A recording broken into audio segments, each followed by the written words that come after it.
পরের খবরে আসবো। তিলজলা অগ্নিকাণ্ড নিয়ে মুখ্যমন্ত্রী কড়া বার্তা দিলেন আর তারপরই নামলো বুলডোজার দিয়ে ভাঙা হচ্ছে বেআইনি নির্মাণ। ঘটনাস্থলে কেন্দ্রীয় বাহিনী, পুলিশ এবং পুরসভার আধিকারিকরা উপস্থিত রয়েছেন।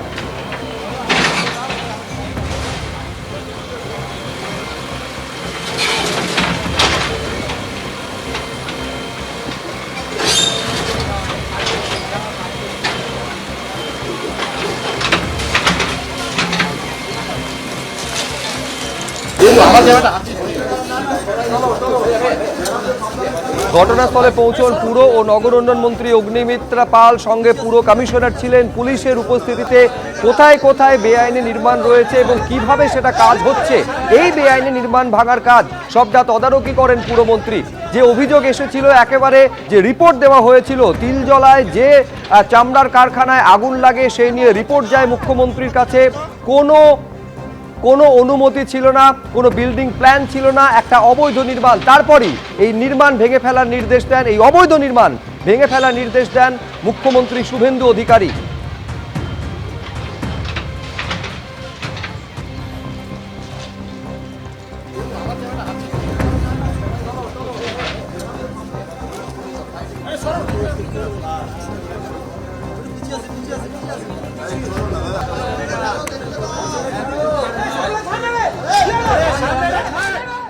অবৈধ নির্মাণ আমরা রাখতে দেব না, সময় দেব। অবৈধ নির্মাণকে বৈধ করার জন্য যা যা করা দরকার, আমাকে ডিপার্টমেন্ট থেকে বলা হচ্ছে সিঁড়ি নেই, তো পিছন দিক থেকে লোহার সিঁড়ি বানিয়ে দেওয়া যায়। এরকম সব রকমভাবে আমরা বিল্ডিংটাকে বাঁচাবার চেষ্টা করব। কিন্তু সেটা যদি একেবারেই সম্ভব না হয়, তাহলে বাকি আশেপাশের মানুষকে বিপদে ফেলে আমরা তো এই অ্যাক্টিভিটি চলতে দেব না। আপনাকে আমি শেষ প্রশ্ন করব যে আমরা দেখেছি এর আগেও তিলজলা তপসিয়া এলাকায় একাধিক অগ্নিকাণ্ডের ঘটনা ঘটেছে, সেখানে কমিটি তৈরি করা হয়েছে এবং সেই কমিটি সেই রিপোর্ট ঠান্ডা করে চলে গেছে, কোনো ব্যবস্থা হয়নি। কি বলবেন? সরকারের মাথা, যে আগের সরকারের মাথা ছিলেন মমতা ব্যানার্জি, তার উপর ডিপেন্ড করতো যে তিনি কি মেসেজ নিচে দিচ্ছেন। আমাদের মুখ্যমন্ত্রী মেসেজ দিয়েছেন যে আমরা কোনো ইলিগাল বিল্ডিং রাখতে দেব না, আমরা মহিলাদের ওপর অত্যাচার হতে দেব না, সবার জন্য এক নিয়ম থাকবে। সুতরাং এখানে ডিপেন্ড করে মেসেজটা কি আসছে। আপনি লোক দেখানোর জন্য অনেক কমিশন করতেই পারেন, কিন্তু মানুষকে আপনি কয়েকদিন বোকা বানাতে পারেন, সবসময় তো বোকা বানাতে পারবেন না। সেই কারণেই এইরকম একটি ম্যান্ডেট বাংলার মানুষ দিয়েছে। এখানে তো এই যে অবৈধ কারখানা, যেখানে একেবারে চামড়ার কারখানা, গতকাল আগুন লাগে এবং সেই অগ্নিকাণ্ডে দুজনের মৃত্যুর ঘটনা ঘটে, 3 জন গুরুতর আহত অবস্থায় হাসপাতালে চিকিৎসাধীন রয়েছেন। এই গোটা ঘটনার রিপোর্ট মুখ্যমন্ত্রী টেবিলে এসে পৌঁছয় এবং তারপর সেই টেবিল পড়ে অশনি সংকেত, এই শব্দবন্ধ ব্যবহার করেন মুখ্যমন্ত্রী। অবৈধ নির্মাণ ভেঙে ফেলার নির্দেশ দেন, তারপরই ফুল অ্যাকশনে একেবারে রাজ্য সরকার।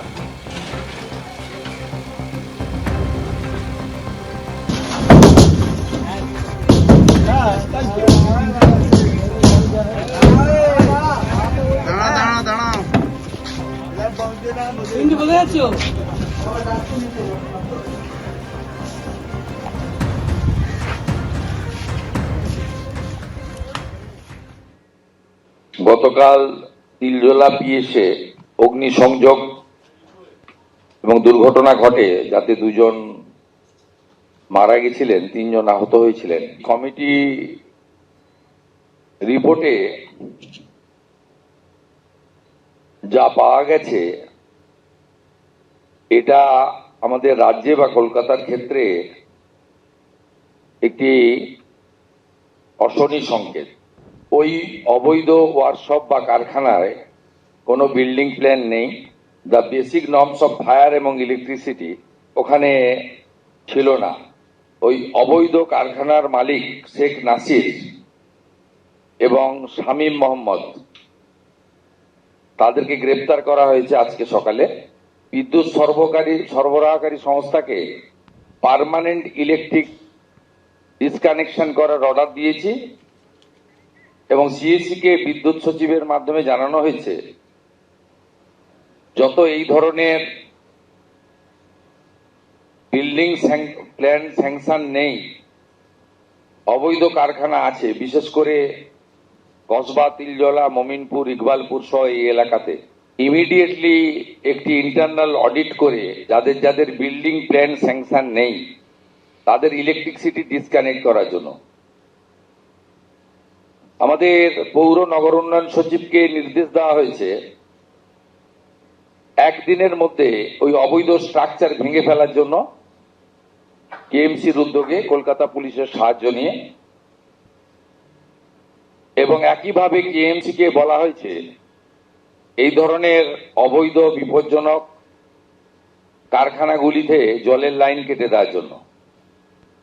আমরা এতে জিরো টলারেন্সের নীতি নিচ্ছি।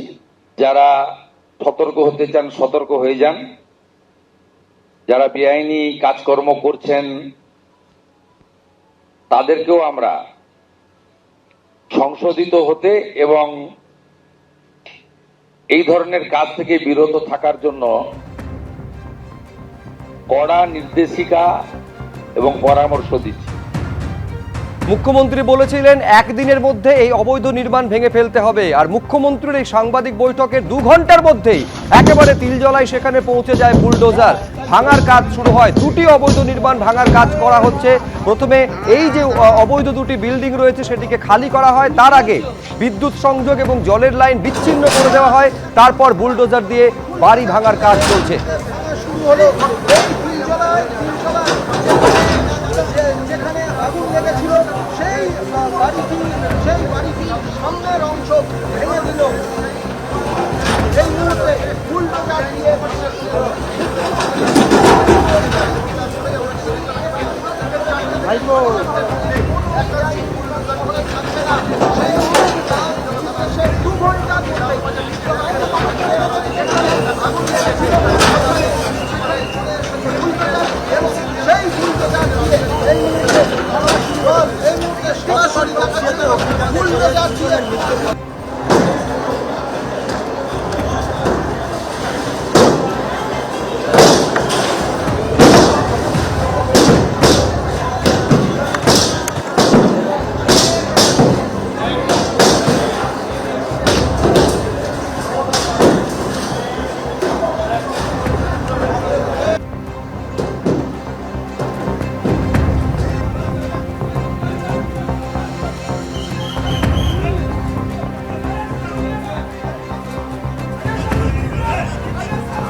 অ্যাকশন মোডে এই মুহূর্তে পুলিশ এবং পুরসভার টিম আমরা দেখতে পাচ্ছি পে লোডার নিয়ে একেবারে বাড়ির যে অংশ রয়েছে, বাড়ির যে প্রবেশপথ রয়েছে, সেই বাড়ির প্রবেশপথে বুলডোজার প্রথম কাজ করতে শুরু করলো।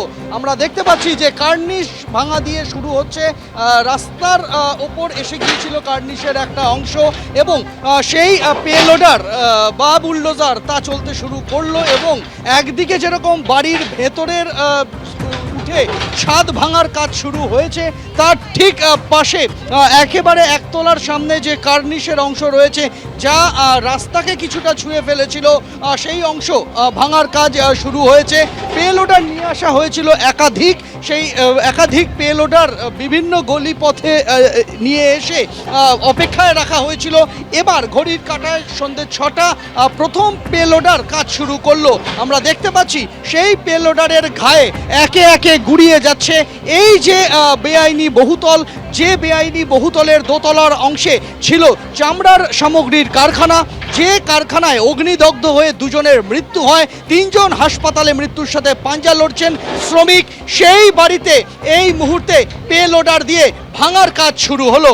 কৌশিক কর্মকারের সঙ্গে সন্দীপ সরকার, এবিপি আনন্দ, কলকাতা। একেবারে একসাথে এই মুহূর্তে বুলডোজার এবং কলকাতায় বুলডোজার কিন্তু চলতে শুরু হয়ে গেল। সরকারের তরফ থেকে মুখ্যমন্ত্রী শুভেন্দু অধিকারী তিনি যে বিষয় বলেছিলেন যে বেআইনি বাড়ি কিন্তু একেবারে তার বিরুদ্ধে কড়া পদক্ষেপ নেওয়া হবে এবং সেই কড়া পদক্ষেপের কথা বলার পরবর্তীকালে দেখতে পাচ্ছ একেবারে বুলডোজার চলতে শুরু হয়ে গেছে। এটা হচ্ছে জিজে খান রোডের সেই বাড়ি, যে বাড়ির একেবারে ওপর দিকে অংশে যেখানে হচ্ছে কেএমসি এবং কেএমডিএ তারা যৌথভাবে একসঙ্গে বাড়ির ওপরে ভাঙার কাজ করছে এবং তার পাশাপাশি একেবারে নিচের যে তলে আমরা দাঁড়িয়ে রয়েছি সেখানে দেখতে পাচ্ছি বুলডোজার বুলডোজার নিয়ে এসে বাড়ির সামনের দিকে যে কার্নিশ, বাড়ির ভিতরের দিকে যে অংশ, সেই অংশ ভাঙার কাজ কিন্তু এই মুহূর্তে শুরু হয়ে গেল। যেখানে গতকালকের অগ্নিকাণ্ডের ঘটনা ঘটেছিল, সেই অগ্নিকাণ্ডের ঘটনা 24 ঘন্টার মধ্যে একেবারে সেই বাড়ি ভেঙে ফেলার সিদ্ধান্ত হয়েছে এবং বুলডোজার চলতে কিন্তু শুরু হয়ে গেল সেই বাড়িতে। এই মুহূর্তে দেখতে পাচ্ছ সরাসরি সেই ছবি। অ্যাকশন মোডে তুমি দেখতে পাচ্ছ, ওপরে যখন ভাঙার কাজ চলছে, বাইরে ঠিক এভাবেই বুলডোজার চালিয়ে কিন্তু বেআইনি নির্মাণ ভাঙার কাজ চলছে।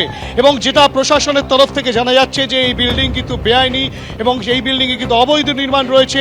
পাশাপাশি যে কারখানা চলতো, এই বাড়ির মালিক অর্থাৎ কিনা কারখানার মালিক যারা রয়েছেন, দুজন মহিলা, তারা যেটা দাবি করছেন যে এই বাড়িতে কিন্তু চামড়ার যে ব্যাগ, সেই ব্যাগ তৈরির কারণ ওয়ালেট তৈরির এখানে কারখানা ছিল এবং এখান থেকে কিন্তু তারা রফতানি করতেন। এবং সেই যে অংশ, বিপজ্জনক অংশ, প্রথমত বিল্ডিংটা বেআইনি রয়েছে, সেই বেআইনি অংশ ভাঙার কাজ যেমন চলছে, তার পাশাপাশি ছাদের ওপরের অংশ ভাঙা হচ্ছে এবং বাইরের দিকে যে অংশগুলো রয়েছে সেই অংশগুলো কিন্তু ঠিক এভাবেই বুলডোজার দিয়ে ভেঙে ফেলা হচ্ছে। তুমি দেখবে, দীপ্তকে বলবো সেই ছবিটা দেখাতে, যে এখানে কিন্তু যে বুলডোজার ব্যবহার করে সামনের যে অংশ, সেই অংশকে ভেঙে ফেলা হয়েছে এবং একাধিক বুলডোজার কিন্তু এখানে রয়েছে। তুমি দেখতে পাচ্ছ এই বুলডোজারের মাধ্যমে সেই কাজ করা হলো। তার পাশাপাশি কিন্তু আরও একাধিক বুলডোজার রয়েছে এখানটাতে, যেসব জায়গায় নির্মাণ বেআইনি রয়েছে। যেই নির্দেশ মুখ্যমন্ত্রী দিয়েছেন, সেই নির্দেশ পাওয়ার পরেই তৎক্ষণাৎ কিন্তু আরও বুলডোজার নিয়ে আসা হয় এবং গোটা পরিস্থিতি যাতে স্বাভাবিক থাকে সেই কারণে কিন্তু একাধিক কেন্দ্রীয় বাহিনীর জওয়ান পুলিশের পাশাপাশি রয়েছে। সেই চিত্রই উঠে আসছে তিলজলার জিজে খান রোডে। তিলজলাতে অবৈধ নির্মাণ, সেই অবৈধ নির্মাণ ভেঙে ফেলার সিদ্ধান্ত নিয়েছে রাজ্য সরকার। মূলত পুরো নগরোন্নয়ন দপ্তর সিদ্ধান্ত নিয়েছে যে এইখানে এই যে দুটি বাড়ি রয়েছে, সেই বাড়িগুলো অবৈধভাবে তৈরি করা হয়েছে। এবং শুধু তাই নয়, এই বাড়িতেই কিন্তু দুজনের মৃত্যুর ঘটনা ঘটেছে মর্মান্তিকভাবে এবং সেই ঘটনার পরে কিন্তু রিপোর্ট চেয়ে পাঠান শুভেন্দু অধিকারী এবং সেই রিপোর্ট হাতে পাওয়ার পরে কিন্তু তিনি বলেন যে রাজ্যের জন্য একটা অশনি সংকেত, যেভাবে ইল্লিগাল বাড়ি তৈরি হচ্ছে এবং সেই বাড়ির ভিতরে অবৈধভাবে ব্যবসা চলছে। মোট 8টি লাইসেন্স রয়েছে, এমনটি কিন্তু জানিয়েছেন পুরো নগরোন্নয়ন দপ্তরের মন্ত্রী অগ্নিমিত্রা পাল। এবং তিনি কিন্তু বলেছেন যে এই বাড়িতে যেভাবে বসবাস চলছিল বা যেভাবে ব্যবসা চলছিল সেটা কিন্তু সম্পূর্ণ অবৈধ। এবং তিনি বলছেন যে যারা যারা এখানে রয়েছেন তাদেরকে কিন্তু সময় দেওয়া হয়েছে বাড়ি ছেড়ে চলে যাওয়ার জন্য, না হলে এই বাড়ি কিন্তু সম্পূর্ণভাবে ভেঙে দেওয়া হবে। আজই আমরা দেখেছি যে একেবারে বুলডোজার নিয়ে এসে বাড়ি কিন্তু ভাঙার কাজ প্রাথমিক পর্যায়ে শুরু হয়েছে, যদিও এই মুহূর্তে কাজ বন্ধ রয়েছে। আগামীকাল সকাল 10টা থেকে ফের নতুন করে এই বাড়ি ভাঙার কাজ শুরু হবে। টপ ফ্লোরটা ভাঙা হয়েছে, কাল থেকে আবার শুরু হবে। আজ কত দূর হলো? টপ ফ্লোর, ছাদের ফ্লোরগুলো ভাঙা হলো। সামনে পেলোডার দিয়ে কি গেটের ওইগুলোকে ভাঙা হলো। কতগুলো পেলোডার বুলডোজার এনেছে? 10টা এসেছিল। আরও সব রকম ব্যবস্থা ছিল, বাইরে ছিল, গেঞ্জি জায়গা বলে ঢোয়ানো যায়নি। আজকের মতো কাজ তাহলে কি শেষ? এখন আপাতত শেষ, আবার কবে হবে? আবার কাল সকাল 10টা থেকে শুরু হবে। কি করবেন আপনারা, মূলত কি প্ল্যান? ওটা তোমার আমাদের কেএমসি ডিজিও বলতে হবে, টোটাল ব্যাপারটা তো আমি জানি না। আপনার দায়িত্ব কতটুকু? আমাকেই ভাঙতে বললে ভাঙবো। পুরো বাড়িটা? হ্যাঁ, পাশের বাড়িটা? পাশের বাড়িটাও তোমার বলেছে বেআইনি, পাশেরটাও হবে। জল আর কারেন্টের লাইন দেখলাম কাটা হয়ে গেছে। ওটা কি আগে করা? ওগুলো আগে করা হয়ে গেছে সকালবেলা। দুটো বাড়িরই? হ্যাঁ, দুটো। এবিপি আনন্দ এগিয়ে থাকে, এগিয়ে রাখে।